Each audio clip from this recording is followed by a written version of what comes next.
Welcome back to don't facts and latest updates. Harsha Sai మీద చాలా ఆరోపణలు అనేవి వినిపిస్తున్నాయి. దానికి సంబంధించి రవి అనే వ్యక్తి చాలా ఆరోపణలు చేశారు. దానికి సంబంధించి ఈరోజు హర్ష సాయి అయితే ఒక ఇంటర్వ్యూ అనేది ఇచ్చారనమాట.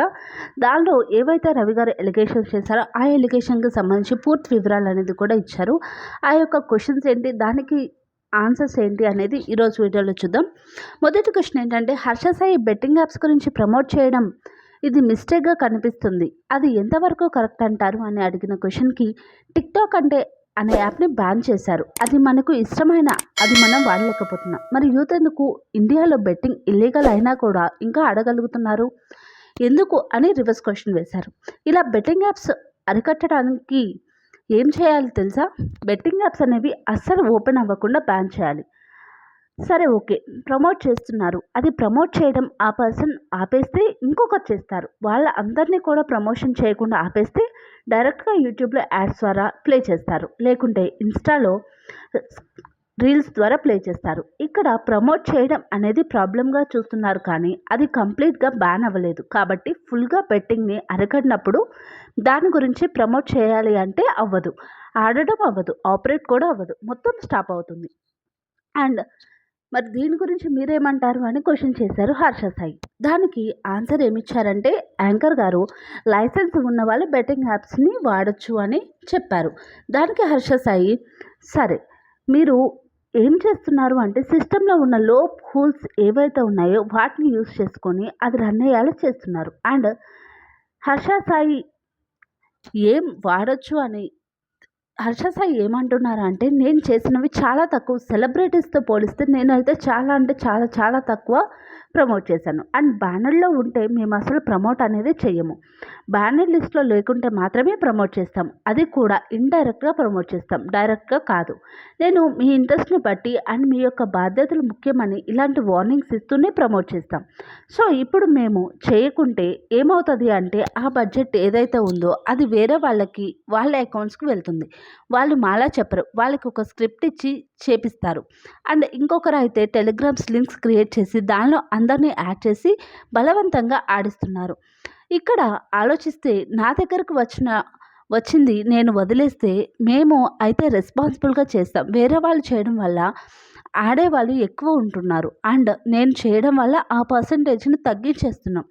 దాని నుండి వచ్చిన అమౌంట్ కొన్ని మంచి పనుల కోసం యూజ్ చేస్తున్నాం. సో ఇలాంటి పాయింట్ మీరు అర్థం చేసుకుంటే మేము చేయకపోవడమే పెద్ద మిస్టేక్ అయినట్టు అవుతుందని చెప్పారనమాట.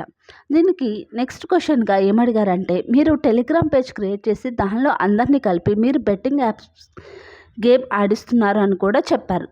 దాని గురించి ఏమంటారు అంటే, ఇది కూడా ఫాల్స్ ఎలిగేషన్, నేను అలా ఏమీ చేయలేదు అని చెప్పారు. సరే, ఓకే అని మీ బ్యాంక్ స్టేట్మెంట్ ఒకటి ప్రూఫ్గా ఉంది అని అడిగిన క్వశ్చన్కి హర్ష సాయి ఏం చెప్పారంటే, హర్ష సాయి బ్యాంక్ అకౌంట్ అయితే నాదే, కానీ దానిలో ఉన్న డీటెయిల్స్ కూడా నాయే, కానీ మీరు చూపిస్తుంది ఏదైతే ఉందో అది బ్యాంక్ స్టేట్మెంట్ కాదు, అది ఒక ఇన్వాయిస్. అండ్ బ్యాంక్ స్టేట్మెంట్ అంటే బ్యాంక్ వాళ్ళు ఇచ్చేది, ఇన్వాయిస్ అంటే ఎవరైనా కానీ ప్రిపేర్ చేయొచ్చు, ఎలా అయినా చేయొచ్చు అని చెప్పారు.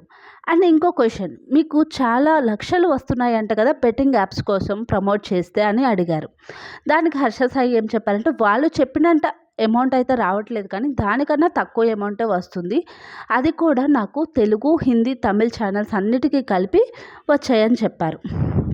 అండ్ ఇంకో క్వశ్చన్ ఏమడిగారంటే, నేను అది చేసింది కూడా అంటే ఆ యాప్, ఆ ప్రమోషన్ ఏదైతే ఉందో అది చేసింది కూడా బఫెలో వీడియోలో చేశాం, ఓన్లీ 30 సెకండ్లు మాత్రమే చేశాను, అండ్ లింక్ కూడా ప్రొవైడ్ చేయలేదు. మరి ఎలా అంటారు నన్ను?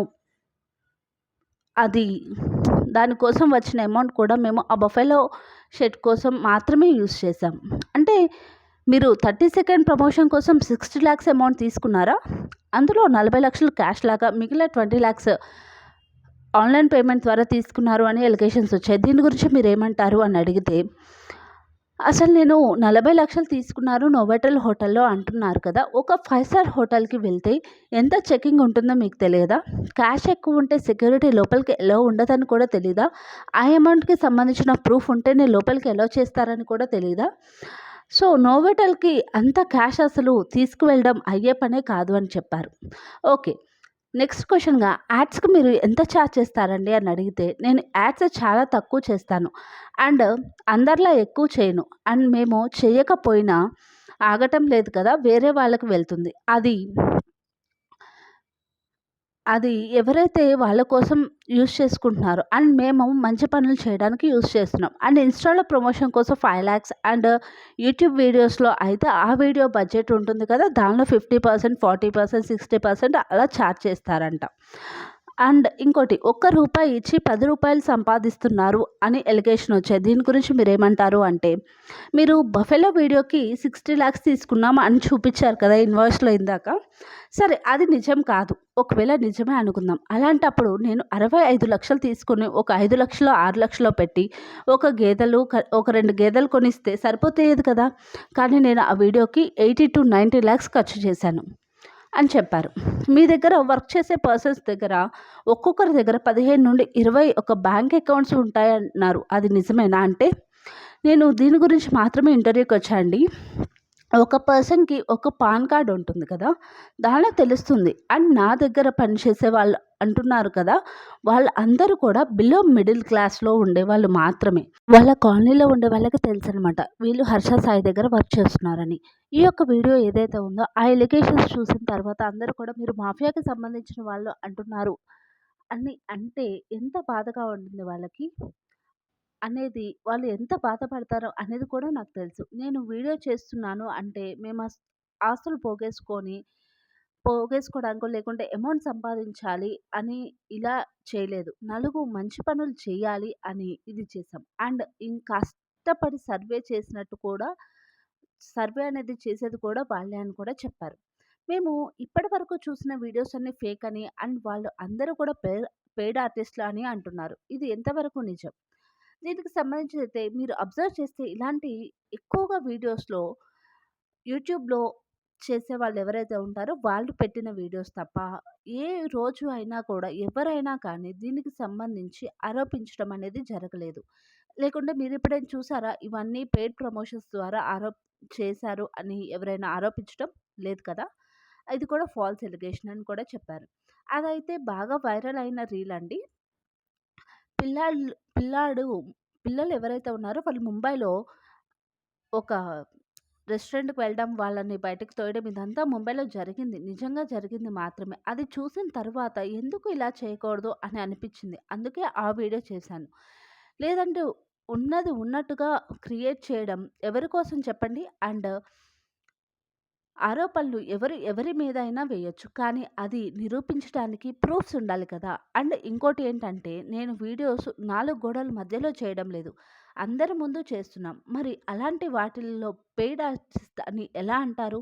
నేను ఒక ఊరు వెళ్తే ఆ ఊర్లో సగానికి సగం మంది చూస్తారు. అంటే వాళ్ళందరూ పెయిడ్ ఆర్టిస్ట్‌లేనా? వాళ్ళందరూ పెయిడ్ ఆర్టిస్ట్‌లు ఎలా అవుతారు? అక్కడ ఉంది నిజం. వాళ్ళ కష్టాలు అనేది నిజం. అలాంటప్పుడు పెయిడ్ ఆర్టిస్ట్‌లు అనడం చాలా అంటే చాలా బాధగా ఉంది. అండ్ ఇంకోటి హర్ష సాయి ఏజ్ చాలా తక్కువ. మరి తనకి అంత ఇన్‌కమ్ ఎలా వస్తుంది? దానికి సంబంధించి అయితే నేను అడ్వర్టైజ్మెంట్స్ చేస్తాను. అండ్ యూట్యూబ్‌లో యాడ్స్‌కి పేమెంట్స్ వస్తాయి. నాకు 3 ఛానెల్స్ ఉన్నాయి. ఆ 3 ఛానెల్ నుండి చాలా అమౌంట్ వస్తుంది. సో, ఆ యొక్క అమౌంట్‌ని నేను దీనికోసం యూజ్ చేస్తాను అని చెప్పారు. మీరు గ్రాడ్యుయేట్ కాదు అని బ్యాక్‌లాగ్స్ ఉన్నాయి అని అంటున్నారు. దానికి మీ ఆన్సర్ ఏంటి? నేను గ్రాడ్యుయేషన్ నీట్‌గా కంప్లీట్ చేశాను. గీతం యూనివర్సిటీలో. మీరు కావాలి అంటే కాలేజ్‌కి వెళ్ళి ఎంక్వైరీ చేసుకోవచ్చు. మీరు గమనిస్తే ఈ మధ్య కాలంలోనే ఈ ఆరోపణలు వస్తున్నాయి. దీని వెనక కూడా కొంతమంది ఉన్నారు. అండ్ మేము 2 ఇయర్స్ బ్యాక్ చేసిన యాప్‌ని ఇప్పుడు కొత్తగా చేసినట్టు చూపిస్తున్నారు. మేము ఎప్పుడో చేసాం. ఇది ఒక పర్సనల్ అటాక్ అని కూడా అన్నారు. మీ మీద పర్సనల్ అటాక్ ఎందుకు జరుగుతుంది? దానికైతే చాలా కారణాలు ఉన్నాయి. మేము ఎదుగుతున్నామని చేసుండొచ్చు. లేదా బ్రాండ్ అంబాసిడర్‌గా ఉన్నాను కదా! వికలాంగుల దానికి సంబంధించి బ్రాండ్ అంబాసిడర్‌గా ఉన్నాను కదా! దానికి సంబంధించి కావచ్చు. ఇలాంటివి చూడలేక అవ్వచ్చు. అండ్ ఇదంతా కూడా ఫాల్స్ అనమాట. ఇది అయితే ఏ మాత్రం కరెక్ట్ కాదు. అండ్ నన్ను దెబ్బ కొట్టడమే పనిగా పెట్టుకున్నారు. అండ్ మేము ఇల్లీగల్ అమౌంట్ తీసుకుంటే బ్యాంక్ మా అకౌంట్స్‌ని క్లోజ్ చేసేది కదా! అండ్ దానికి సంబంధించి ఇన్‌కమ్ టాక్స్ వాళ్ళకి ఇన్ఫర్మేషన్ కూడా వెళ్తుంది. అండ్ వాళ్ళు వచ్చి మా దగ్గర ఎంక్వైరీస్ చేస్తారు. చాలా అంటే చాలా ప్రాసెస్ ఉంటుంది దానికోసం. ఆ యొక్క ప్రొసీజర్ అంతా జరగాలి కదా! అంత ప్రొసీజర్ జరిగినప్పుడు అది బయటకి రాదంటారా? అని కూడా అన్నారనమాట. సో, ఇదంతా కూడా మేము చేస్తున్నాము అంటున్నారు కానీ, మేము చెయ్యకపోతే వేరే వాళ్ళ ద్వారా చేయించి జనాల్ని మభ్యపెట్టి వాళ్ళని టెలిగ్రామ్ ఛానల్‌లోకి తీసుకెళ్ళి ఆడిస్తారు. డైరెక్ట్‌గా వాళ్ళకే వెళ్తది. అదే మేము చేస్తే వాళ్ళని ఒక 90% ఎవరైతే బెట్టింగ్ ద్వారా ఆడుతున్నారో వాళ్ళని 90% తగ్గిస్తాము. అండ్ ఆ వచ్చిన అమౌంట్‌కి మంచి పని కోసం యూజ్ చేస్తాం. మేము చేయకపోవడమే నేను చేసిన మిస్టేక్ అవుతుంది. అలా అని ఏవి పడితే అవి చెయ్యం. బ్యానర్ లిస్ట్‌లో లేనివి మాత్రం మేము చెయ్యము. బ్యానర్ లిస్ట్‌లో ఉన్నవైతే ఎప్పటికీ చేయం. బ్యానర్ లిస్ట్‌లో లేనివి మాత్రమే చేస్తాం. ఒకవేళ బెట్టింగ్ యాప్సే నేను చేయాలి అనుకుంటే కొన్ని వందల యాప్స్ ఉన్నాయి. మా ముందు లైన్‌లో ఉంటాయన్నమాట. ఒక్కటి కాదు, 2 కాదు. ఎన్ని కావాలంటే అన్ని బెట్టింగ్ యాప్స్ చేయొచ్చు. కానీ నేను అలా చేయాలి అని అనుకోవట్లేదు. కొంతమందయితే 1 ఇయర్‌కి 100,00,00,000, 500,00,00,000 ఇస్తామనే వాళ్ళు కూడా ఉన్నారు. కానీ మేము అలా తీసుకోలేదు. అయినా 10,00,000, 50,00,000 పెట్టి ఎవరు ఆడతారు? అమౌంట్ ఎక్కువ అయిన వాళ్ళు మాత్రమే ఆ యొక్క బెట్టింగ్ యాప్స్ అనేది ఆడతారు.